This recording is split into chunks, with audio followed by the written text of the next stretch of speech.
My custom on Christmas to read a Christmas story instead of preaching per se. You might even recognize the author of this book, Andy Griffith. And he wrote a book entitled The Christmas Guest. It happened one day near December's end. Two neighbors called on an old-time friend, and they found that his shop, so meager and lean, made merry with 1,000 bows of green.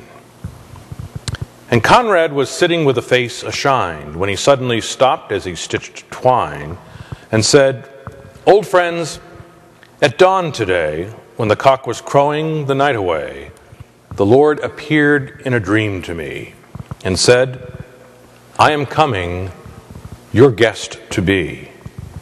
So I've been busy with feet astir and strewing my shop with branches of fir. The table is spread and the kettle is shined, and over the rafters the holly is twined. And now I'll wait for my Lord to appear.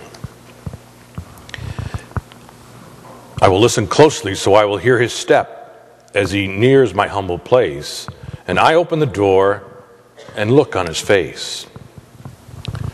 His friends went home and left Conrad alone, for this was the happiest day he had known for long since his family had passed away. And Conrad had spent many a sad Christmas day, but he knew that the Lord, as his Christmas guest, this Christmas would be the dearest and the best. He listened with only joy in his heart, and with every sound he would rise with a start and look for the Lord to be at his door, like the vision he had had a few hours before. So he ran to the window after hearing a sound, but all he could see on the snow-covered ground was a shabby beggar whose shoes were torn, and all of his clothes were ragged and worn. But Conrad was touched, and he went to the door, and he said, "Your feet must be frozen and sore. I have some shoes in my shop for you, and a coat that will keep you warmer too." So with grateful heart the man went away, but Conrad noticed the time of day. He wondered what made the Lord so late, and how much longer he'd have to wait.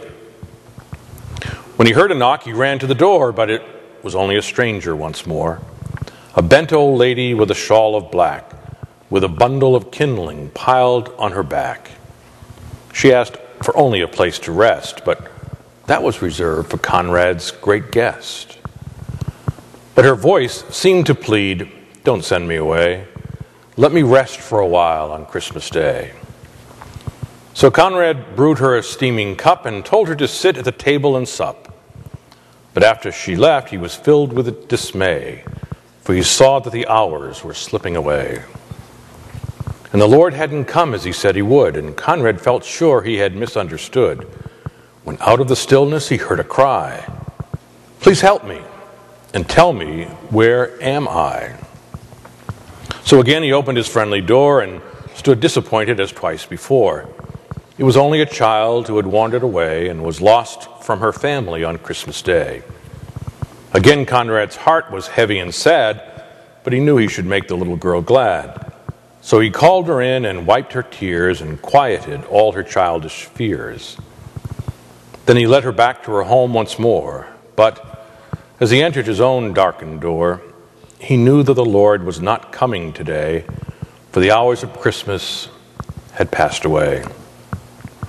So he went to his room and knelt down to pray, and he said, "Dear Lord, why did you delay?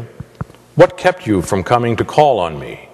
For I wanted so much your face to see." When soft in the silence a voice he heard, "Lift up your head, for I kept my word. 3 times my shadow crossed your floor.